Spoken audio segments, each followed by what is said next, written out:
Gracias por seguir junto a nosotros en República. Vamos a hablar del escrutinio final desde una perspectiva de los observadores electorales. Para mí es un gusto saludar a Ramón Villalta, director de Iniciativa Social para la Democracia, y también Carlos Enrique Rodríguez, coordinador del Plan de Observación Electoral de la Procuraduría para la Defensa de los Derechos Humanos. Buenos días, bienvenidos a República. Muchas gracias y un placer estar aquí compartiendo con todo el público de Canal 33. Bueno, tanto Ramón como Carlos han estado en CIFCO, llevan el seguimiento del escrutinio final y creo que esto es un aspecto relevante. Decíamos antes de entrar al aire, Ramón, que hay tensiones particularmente en tres zonas, o si lo definimos en tres zonas: San Vicente, porque PCN y Ganas están buscando un escaño, se están disputando una diputación; San Miguel, que el tribunal, el organismo colegiado, ha aceptado una demanda; la Fiscalía General de la República también en principio tiene insumos, tiene cierta evidencia para la elección municipal de San Miguel; y Zacatecoluca también, que la diferencia está muy cerrada de que el FMLN pues pueda perder esa municipalidad, Ramón, como un preámbulo, ¿no?, de cómo se está viviendo el escrutinio final en la feria. Sí, lo que yo en primer lugar debo decir es que lo que está ocurriendo es también parte de lo normal de un proceso de escrutinio final. Han habido elecciones con mayor cantidad de hechos que pueden estar en disputa, municipios, diputaciones, y bueno, tener tres casos ahora no es muy complicado. Recuerden que aquí hemos tenido situaciones en las que se han debido repetir elecciones porque han ocurrido cosas como que han habido empates entre dos partidos políticos y ha tenido que hacerse una nueva elección. Entonces, primero que no hay que preocuparse ni alarmarse. Lo que sí nosotros consideramos es que el Tribunal Supremo Electoral, y yo insisto en hacer el llamado al presidente del tribunal, que deje de estar en este momento, de estar echando culpas ni estar en pleito, porque nos parece que no es el momento. Este es el momento de la responsabilidad más importante en la que el tribunal debe de saber administrar cada situación que se va presentando e ir tomando las decisiones de manera oportuna para que se evite cualquier situación que pueda poner en riesgo la estabilidad en general del país o de algunos departamentos o municipios. El caso de Zacatecoluca, el tribunal está claro, es un acta la que está generando complicaciones porque fue una persona nada más la que firmó. Bueno, ni el miembro de JRB del FMLN firmó esa acta, o sea, es una cosa complicada. Se han llamado, han venido los miembros de la JRB, se han presentado al CIFCO, han sido entrevistados por la Fiscalía, han comentado lo que ha sucedido, etcétera, ¿no? Ahora, va a tomar la decisión el tribunal de abrir los depósitos de votos, porque efectivamente la diferencia que anda entre 6 y 12 votos, que puede ser a favor de Arena o a favor del FMLN, es muy posible que esa junta receptora determine quién gane, pero la diferencia es tan corta que hay que ver si el número de votos impugnados es mayor, que yo supongo que va a ser mayor que esa cantidad de diferencia. Entonces eso obliga a que por ley el tribunal debe de ordenar abrir y poder contar el voto por voto para determinar efectivamente quién ganó. Más bien contar los votos impugnados, revisar los votos impugnados, determinar si finalmente son válidos o si son nulos, pero esa decisión no debe de tardar y en esa decisión no tiene nada que ver ni la sala ni ningún otro. O sea, son circunstancias, incidencias que son normales, que suelen ocurrir en una competencia tan cerrada como la que está ocurriendo. Entonces, para mí el llamado es que el tribunal no le dé larga a situaciones que de manera innecesaria pueden ocasionar problemas. Si no, ya vemos, el día de ayer ya había movilización al CIFCO, personas gritando y todo lo demás. Yo creo que no tomar decisiones que lo que generan es empañar un proceso que hasta ahora no ha generado mayores inconvenientes, creo que no es una cosa que el tribunal debe de seguir haciendo. En pantalla va a aparecer en este momento uno de los reportes que ha hecho la Procuraduría para la Defensa de los Derechos Humanos, Carlos, y que le ha llevado seguimiento. Lo estaba revisando el día de ayer y, por ejemplo, este es del 11 de marzo, del reporte de escrutinio final. Seguro nos va a ofrecer ya un dato más actualizado, pero aparecían, por ejemplo, actas sin datos o eran ilegibles 36, actas con tachaduras 8, números de votos que no coincide con total de papeletas de JRB 508, errores en el llenado de actas 974, falta de coincidencia en actas de miembros de mesa 56, error en el llenado de actas en votos enteros 165. Digamos, este era un poco del reporte que había presentado el Observatorio Electoral de la Procuraduría para la Defensa de los Derechos Humanos a 11 de marzo, pero me gustaría que nos actualizara un poco esos datos, Carlos, que han identificado como inconsistencias en los reportes de las actas, particularmente para la Asamblea Legislativa, donde se observa que ya se han encontrado más errores, más inconsistencias. Claro, con gusto. Muy buenos días para todos los televidentes y la población en general. Un saludo a ti también, gracias por la invitación. Como tú lo decís, Procuraduría para la Defensa de los Derechos Humanos ha estado presentando a diario un reporte sobre los datos, particularmente las incidencias que hemos ido encontrando. Básicamente, para actualizar un poco, hasta el día de ayer, a las 9:30 de la noche, reportábamos 7.820 actas procesadas con éxito, 1.367 actas enviadas al Tribunal Supremo Electoral por algún tipo de inconsistencia.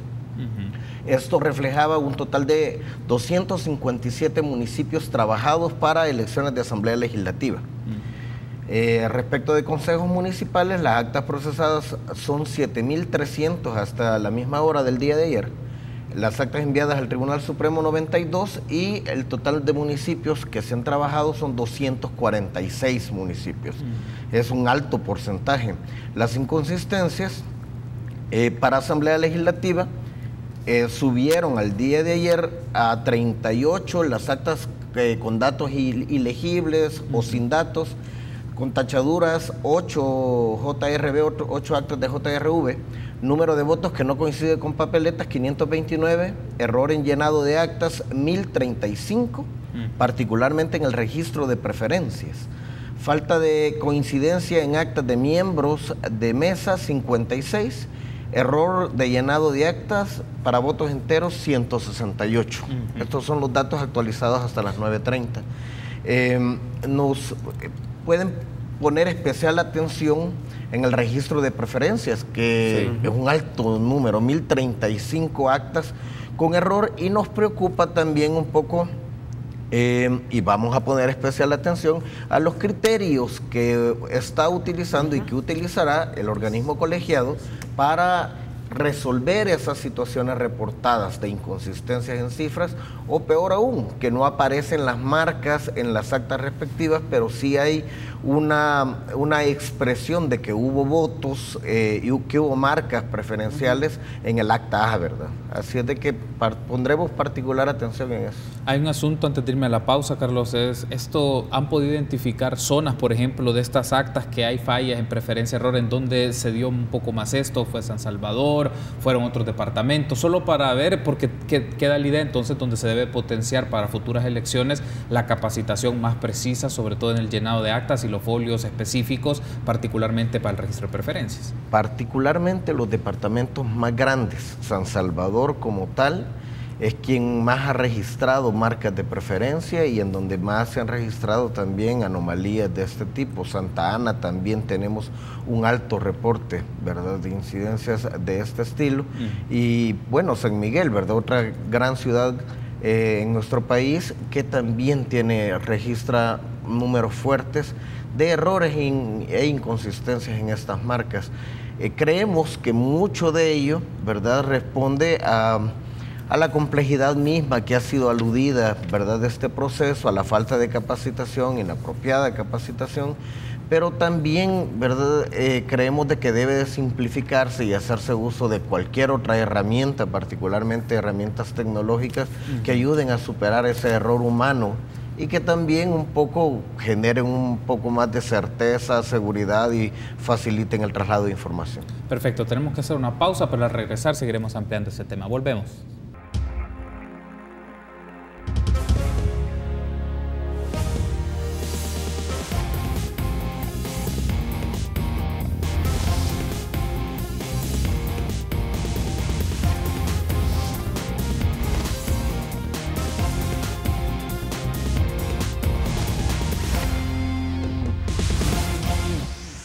Seguimos platicando sobre el escrutinio final con Ramón Villalta y Carlos Enrique Rodríguez. Ramón, un aspecto que teníamos en discusión y era muy interesante y lo seguimos platicando tras la pausa, es esto de los errores que se pueden dar en el llenado de actas, particularmente por el registro de preferencias. Ya nos mencionaba Carlos 1035 actas en donde han identificado errores en el llenado de las preferencias. Y una suspicacia, una pregunta que se puede generar con esto, ¿a qué se puede prestar? ¿A qué se puede llevar? ¿O qué tipo de decisión se puede generar en las personas que están en mesa del escrutinio final o que pueden llegar al organismo colegiado, y que tanto esto podría afectar a aquellas personas o aquellos competidores de preferencias de los diferentes partidos políticos que podrían tener una posibilidad o que básicamente quedan fuera? Bueno, si uno toma en cuenta en términos absolutos de 1.370 actas que la Procuraduría ha consignado, que han sido trasladadas para el análisis del órgano colegiado, que es equivalente al 14.5% del total, de esas hay 1.035 que tienen que ver con inconsistencia de votos por preferencia. Estamos hablando del 11% del total de las actas que están en manos del órgano colegiado para discernir y determinar cuál es el camino que van a tener estas actas. Obviamente, si uno tiene en consideración que se estimaba, de acuerdo con la última encuesta de la UCA, que había subido como a más de 40% las personas que manifestaban su interés de votar por voto preferencial, y de ese más o menos terminaba como un 15% de voto preferencial de una manera cruzada. Obviamente, a nivel de partidos políticos, esto podría significar un 20% de las personas que iba a estar votando como mínimo por voto de preferencia. Y si de esto entonces tenemos 10% que están arriba, quiere decir que se corre un riesgo de que si todas estas actas se declaran, por ejemplo, que se dejen así y que más bien las preferencias se pongan a cero, que no se consignen, dada que no hay una manera de determinar esas preferencias, finalmente lo que estamos diciendo es que ese electorado que llegó, que participó en ese 10% de juntas receptoras de votos, prácticamente sus intenciones de haber modificado el orden de la lista de los partidos no va a tener al final ninguna influencia. Lo que hay que ver y revisar bien, que esas son las cosas de que a veces uno ya no tiene toda la posibilidad, es de cuál exactamente es el criterio que va a utilizar el tribunal. El llamado que nosotros hacemos es: el tribunal debe de comunicar, debe de informar sobre qué criterio va a tomar para poder resolver cada una de estas actas. O sea, nosotros necesitamos saber si las van a poner a cero a todas las preferencias, o van a utilizar un criterio que garantiza que se va a respetar la voluntad expresada por las personas en las urnas el día 4 de marzo. Entonces sí, porque hay un impacto directo, hay una modificación. Estamos hablando 11%, es significativo y que puede modificar el orden de la lista de los partidos. No hacerlo de esta manera, prácticamente el tribunal le estará favoreciendo a el orden que los partidos políticos propusieron. Sí hay un efecto y esto podría tener una significación de irrespetar la voluntad popular. Carlos, desde la perspectiva de la Procuraduría para la Defensa de los Derechos Humanos, ¿qué aspectos, ya mencionaba Ramón o anticipaba un poco, pero desde el organismo colegiado, que puedan quedar claros en esto del escrutinio final, bajo el entendido que termina este día? Debería terminar este día el escrutinio final y viene la discusión o la deliberación sobre esta cantidad de actas, y particularmente las que tienen que ver con errores en preferencia, porque en algunos casos podría existir un cambio de último momento y modificar preferencias. Y cuando fue en el 2015, que la situación fue más compleja todavía, a último minuto se estaban disputando en San Salvador, lo podemos decir así, el escaño 24, la Diputación 24 todavía fue parte del debate en la última fase del escrutinio final hace 3 años. Sí. Básicamente la señora Procuradora ha sido clara en sus intervenciones en este aspecto en específico. Sabemos que hay errores que absolutamente no dan responsabilidad para nadie, hay cansancio, hay una inadecuada capacitación en muchos casos, etcétera. Pero también hay espacio para que personas puedan también impedir que la voluntad de los electores, impedir en el llenado de un acta, en un acto tan sencillo como ese, en el mal llenado de un acta o en la omisión de llenado de un acta, en la omisión de estampar una firma, impedir que la voluntad de 300, de 200 y tantos electores por JRB se vea invisibilizada. Entonces, la señora procuradora ha mencionado, les decía, que la responsabilidad del Tribunal Supremo Electoral de garantizar que la voluntad expresada en las urnas sea respetada en este escrutinio final.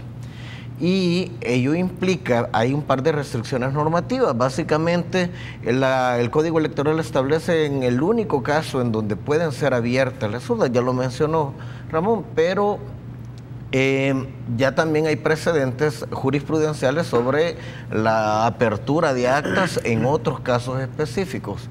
En el caso en que no haya posibilidad alguna de ver la voluntad del pueblo expresada en las urnas mediante un acta, porque el acta presenta grandes inconsistencias, errores, etcétera.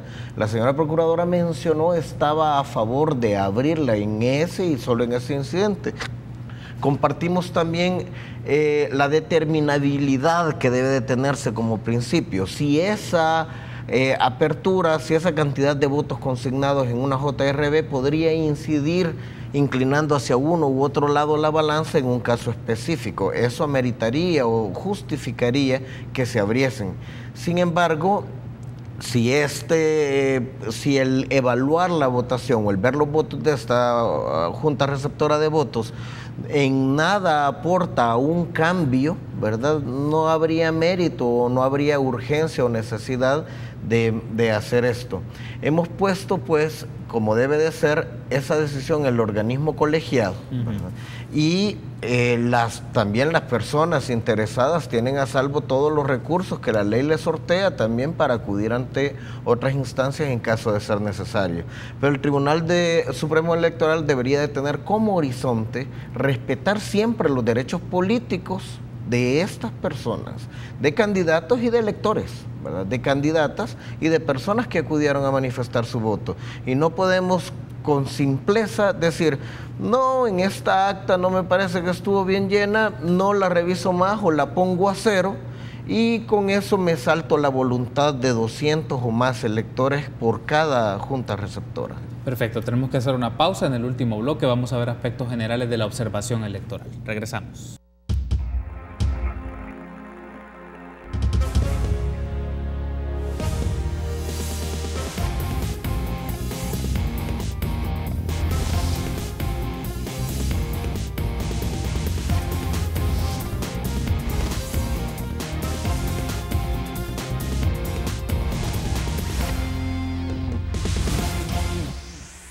Último bloque de la entrevista que tenemos con Ramón Villalta y Carlos Enrique Rodríguez, el primero de ISD, el segundo coordinador del Plan de Observación Electoral de la Procuraduría para la Defensa de los Derechos Humanos, y me gustaría que lo hablemos en términos generales de la observación electoral. Ya lo hicimos en los bloques anteriores sobre el escrutinio final y aspectos a tener en detenimiento o ver algunas actas, en particular 1035 actas con fallas o errores de preferencias y bajo qué criterios los va a observar el organismo colegiado, un asunto que hay que llevarle la pista. Ahora bien, Ramón, si vemos la observación electoral en términos amplios, ¿cuáles aspectos destacarías como los favorables, los positivos en el ejercicio y el trabajo del Tribunal Supremo Electoral y aquellos en donde hay deudas?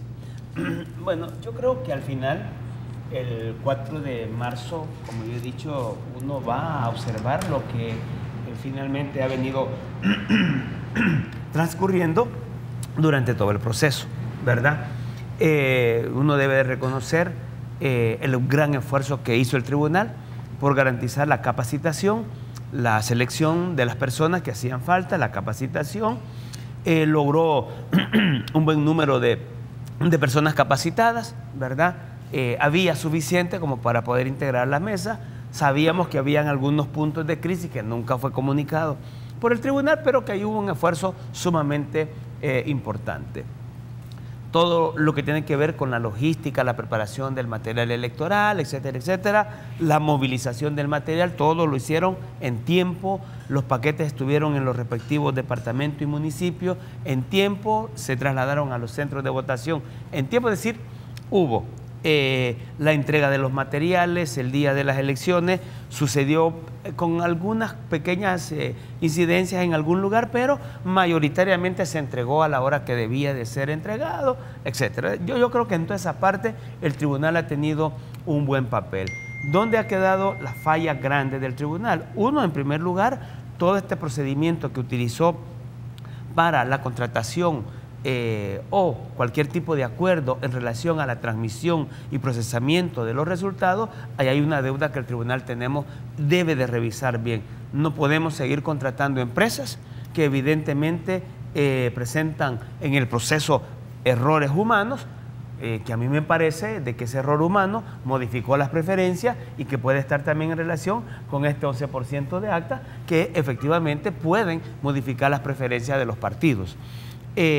Una deuda que tiene el tribunal es no haber dotado de esa tecnología básica a las juntas receptoras de votos para garantizar que el escrutinio sea mucho más ágil, pero no solo más ágil, sino que garantiza que efectivamente se pueda mejorar la calidad del llenado de las actas, se pueda garantizar que el traslado de los datos va a garantizar el respeto de la voluntad popular expresada en las urnas, y ahí hay un tema fuerte también. Dos, en temas de JRB, creo que hay que hacer una reforma al Código Electoral. Se necesita mejorar los tiempos, se necesita que se genere un mecanismo que garantice que el tribunal va a contar con más tiempo para poder llevar adelante la selección y la capacitación.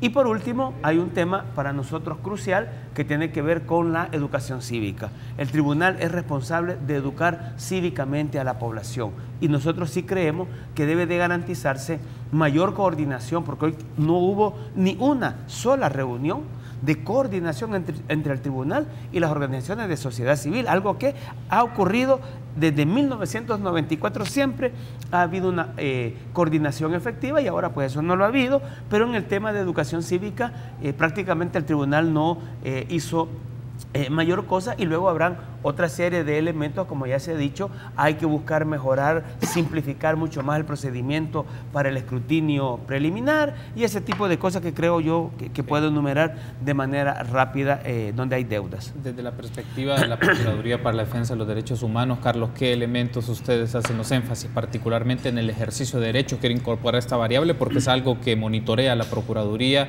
por ejemplo, para población LGBTI, correcto, por ejemplo, para población con discapacidad, el ejercicio de los derechos, y que no se pudo coartar, o que esperamos que no se haya coartado en el desarrollo de las elecciones. Gracias. Sí, básicamente PDDH rindió un informe, la señora Procuradora lo hizo público la misma noche, en donde reportábamos una cantidad de incidencias negativas.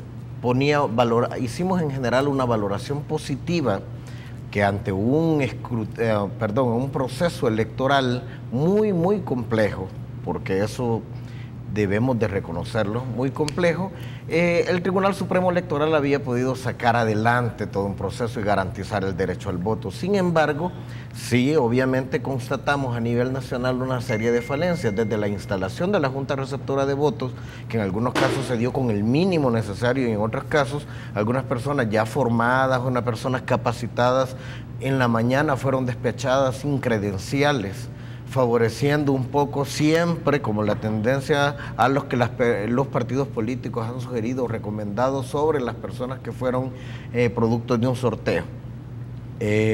Aspectos logísticos que fallaron, aspectos de accesibilidad para personas con discapacidad y adultos mayores fallaron en una cantidad de centros de votación. Esto sí hay que destacarlo porque PDDH envió un listado al organismo colegiado semanas antes, haciéndole del conocimiento que esos centros no presentan condiciones adecuadas y pidiéndole, exhortándole que tomara las medidas pertinentes, y no se hicieron en su mayoría, salvo honrosas excepciones, pero en su mayoría fueron dejados tal cuales, y eso, si no viola permanentemente y tajantemente, obstaculiza y dificulta el ejercicio del voto.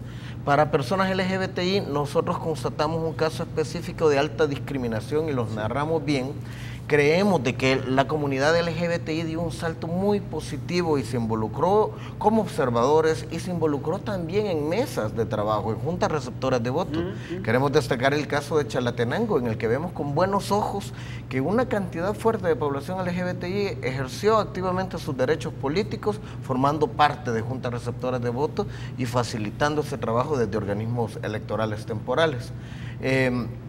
Tuvimos casos, obviamente, durante campaña, ya habíamos mencionado, de discriminación en contra de mujeres, y ya en el día de elecciones, algunas actuaciones inapropiadas, aisladas, pero todavía perennes, de servidores públicos, que en acoso, en agresiones de carácter sexual, particularmente verbales, etcétera, hacia mujeres, y otros elementos de esa naturaleza que deberían de irse lanzando, ¿verdad? Que deberían de irse sacando de nuestro esquema. Llegamos a los últimos minutos, solo quiero aprovechar que me digan de manera muy precisa, el Tribunal Supremo Electoral, Ramón, debe de hacer un ejercicio de evaluación, debe de evaluar estas elecciones, pero desde la perspectiva de ISD, que viene monitoreando esto desde 1994, viene participando en diferentes comicios, ha sido parte de consorcios también de observación electoral desde perspectiva internacional y nacional. ¿Qué elementos consideras que son fundamentales que el tribunal debe de evaluar de su gestión en estas elecciones? Yo creo que, bueno, está previsto por el tribunal la organización de un seminario electoral. Esto es positivo. Lo que sucede es que un seminario reúne a mucha gente nacional e internacional. 4 y a lo 8 mejor horas insuficiente. Sí, no, así es. Sin embargo, creo que es positivo la manifestación de voluntad, de buena voluntad que tiene el tribunal de reunir a las distintas actores que participan del proceso electoral para que podamos expresar nuestras opiniones, nuestras valoraciones en dónde deben de mejorarse las cosas, y yo creo que esto es positivo. Desde nuestra perspectiva, nosotros vamos a hacer un proceso también que nos permita abrir un diálogo con distintos actores para poder evaluar este proceso electoral. De hecho, estuve hablando también con otro de los procuradores adjuntos de la Procuraduría de Derechos Humanos, que creemos que es importante que haya un intercambio entre la PDDH y las organizaciones de sociedad civil, que hicimos observación para poder compartir nuestras experiencias y poder ver cuáles son los puntos comunes que debemos de identificar y de recomendar al tribunal que debe de mejorar. Para nosotros esto es un elemento clave.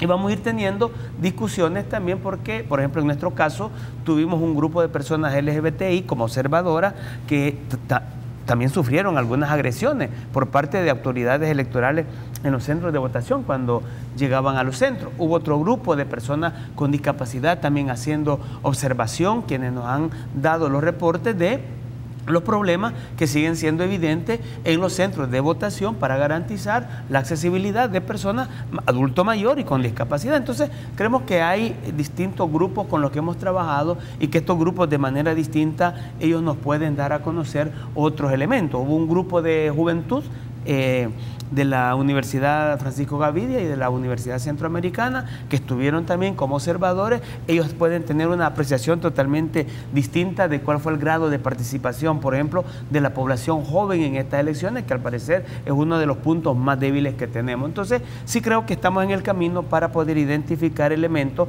que le podamos recomendar al Tribunal Supremo Electoral, y en esa dirección es que estamos. Carlos, otro de los asuntos que aparece de la evaluación o de algo que debe de evaluar el Tribunal Supremo Electoral es si se audita a la empresa Smartmatic, que la semana pasada tuvimos en República un técnico, un especialista, y mencionaba la relevancia de auditar esto y conocer esto y que se explique a la ciudadanía qué ocurrió. Se ha utilizado términos tecnológicos, pero de a poco en diferentes medios de comunicación han tratado de transmitirlo en un lenguaje asequible para la ciudadanía.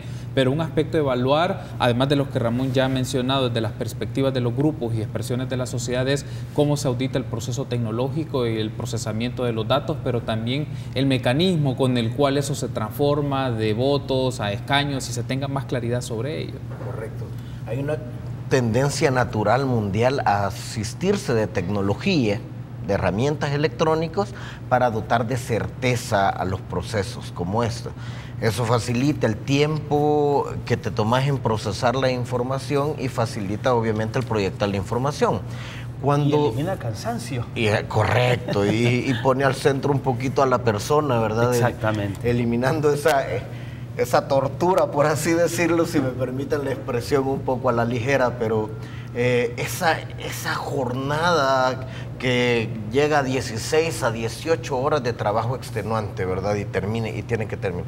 Que por lo tanto es determinante de errores humanos, ¿verdad? Pero lo que pasa cuando tú no pones el empeño debido o cuando permitís o sos permisivo al menos con errores de este estilo, es que va generando en la población desconfianza hacia el uso de esas herramientas.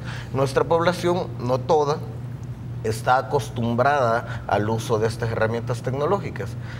Si bien el error que se cometió en escrutinio preliminar no es determinante para el resultado como tal, arroja grandes dudas sobre el proceso y causa zozobra en una población que ya desconfiaba un poco por las voces que se escuchaban, etcétera. PDDH obviamente entró a hacer una revisión y se encuentra en ese proceso porque compartimos esa preocupación grande de la población y queremos que esto se aclare. No estamos haciendo una auditoría informática a profundidad, etcétera, que tomaría meses, etcétera, pero sí estamos haciendo una revisión de diferentes procesos que nos lleven a tener claridad de lo que sucedió y que nos permiten decirle a la población, como tú decías, en un lenguaje que sea entendible por la mayoría, en qué consistió y cuáles fueron las consecuencias de esos errores. Ok, perfecto. Quiero darles las gracias por haberme acompañado. Gracias, Carlos. Gracias, Ramón, por ofrecernos la lectura de la observación electoral y vamos a seguirle la pista hasta que se tengan los datos finales del escrutinio definitivo y bueno, ya la configuración de la Asamblea Legislativa y de los consejos municipales. Gracias a ambos. No, gracias a ti y yo espero que se ponga al centro, al ciudadano, que es el sujeto principal de cualquier sistema electoral. Perfecto, gracias por habernos acompañado, Carlos. Un gusto. Y hacemos un llamado también a nuestros líderes y lideresas políticos a llamar a la mesura a sus poblaciones, a tener vigilancia fuerte y a fortalecer su representación en los lugares en donde se puede garantizar el resultado y no hacerlo a través de causar zozobra en la población, ¿verdad? Perfecto, gracias por haberme acompañado en este espacio de entrevista. Nos encontramos mañana, 6:30.